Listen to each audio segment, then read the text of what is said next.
What's going on, guys? Stevie from the Minimasters here, and today I'm going to show you how to change the oil pan gasket on your engine. So if you're disappointed that I'm not showing you how to do it with the engine in the truck, I'm sorry, but from the research I found, you have to actually jack the engine up to get at the gasket, and it just seemed like a huge hassle.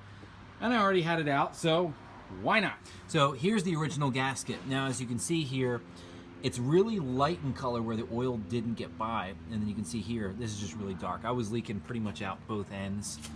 And then the other thing I've noticed is all along here, there's cracks in it.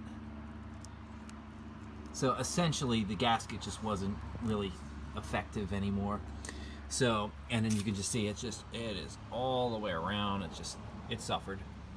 So I have a replacement Felt Pro gasket. It is gorgeous compared to this thing. And that's what's going to be taking its place. So the first thing you're going to do is you're going to remove the old gasket, okay? Which is simple enough. You're just going to go around here and you'll peel up the old one. And then you're going to take a flat razor blade or a scraper and you're going to scrape this thing super clean.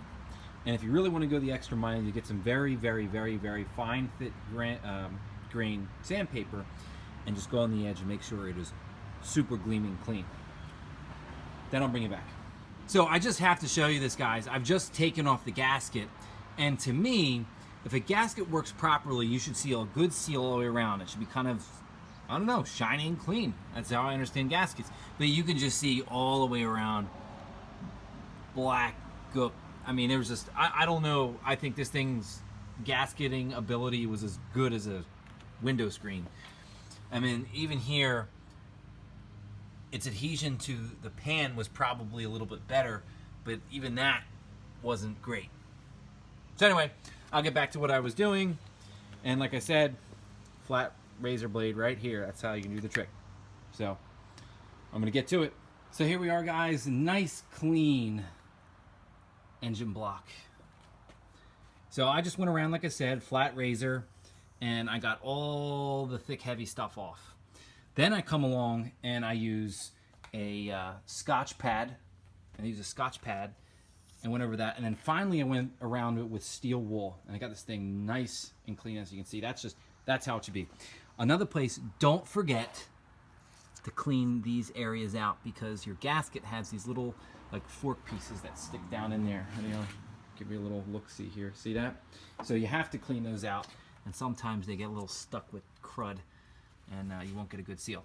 Now, pan side. There's the pan, and as you can see from here, it is gleaming. Now, I tried using the flat razor and all my other techniques, but there's some stuff that's really just baked on here. So one of the things I used is this honeycomb wheel here, and that really did the trick, and that's one of the reasons why it's all nice and shiny. Obviously, the other areas you're just going to have to do it the old-fashioned way and go and scrape those out. Okay, so I'm actually going to do a little more scraping on those because I don't quite like them just yet. And this thing's ready to go on. Now, but we can put the gasket up here. So I have the gasket right here, as you can see. And simple as that, it goes on. And all you do is you just take the time to line it up, push those little things down in there, like so, every corner. And then what you can do is you can go along and you can push these into the channels where they belong, like that.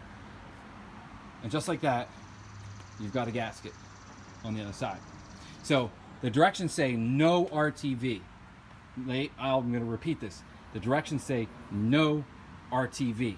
Now apparently there are engine blocks that require a little RTV here in the corners, but on this block and this gasket, the directions say no RTV. So just get that out of your head. The gasket's meant to work the way it is. And guess what? If it leaks, go yell at Felt Pro, and maybe they'll say something different. So I'm going to go make those final little adjustments to the pan as far as cleaning. We'll bolt this sucker on here. So I'm in the bolt down and torquing phase right now. So basically what I did is I put all the larger bolts in first. So these two on this end and those two on this end. And then what I did is I would go one over, so I'd add one there, one there, one there, one there, and then I do repeat. And I do that until I filled all of them. Now, you don't have to do that. The only reason I do that is because if you start tightening from this end and move this way, you might have stuff that won't line up, okay? And the last thing you want to do is torque a whole bunch of these down and find out you can't get the last one in because it doesn't line up. So I do that, and they're all loosely threaded in now so that I'm not going to run into that issue. That way now when I start to go torque them down, it's just nice and easy. So I'm actually going to start again with these end bolts here. I'm going to torque them down. Now the Haynes manual reports these as inch-pounds, and they give you two different readouts. So for those two big bolts on the end, the 5/16 bolts, they say 108 to 132 inch-pounds, and then for the rest, 84 to 108. And as is my usual custom, I go in between those two. On old engines, you never want to be at the top because you risk stripping something, and you certainly don't want to be at the bottom. So the middle ground is definitely where I like to be when I torque things. So I have my torque wrench set to 120 inch-pounds, and that should do those end ones. And then I'll go along and tighten all the rest of them in, and we'll have just changed our oil pan gasket. Bring it back when I'm done. So here we are, guys, fully installed the rubber steel core Velcro gasket. Man, does that blue look good.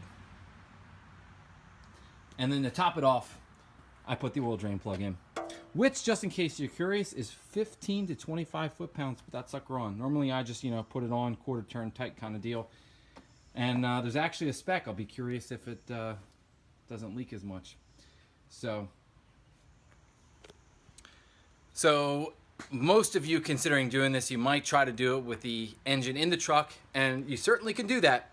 But I highly recommend, if you have the time, pull the engine out, because you can really take the time to get the mating surfaces clean, and you can work top down on the engine, in which case you just have to lay the gasket there, lay the pan on top, and then take your time putting all of your bolts in. And of course, you have enough room to use torque wrenches and all kinds of good stuff, where underneath the truck, probably just going to be a nuisance.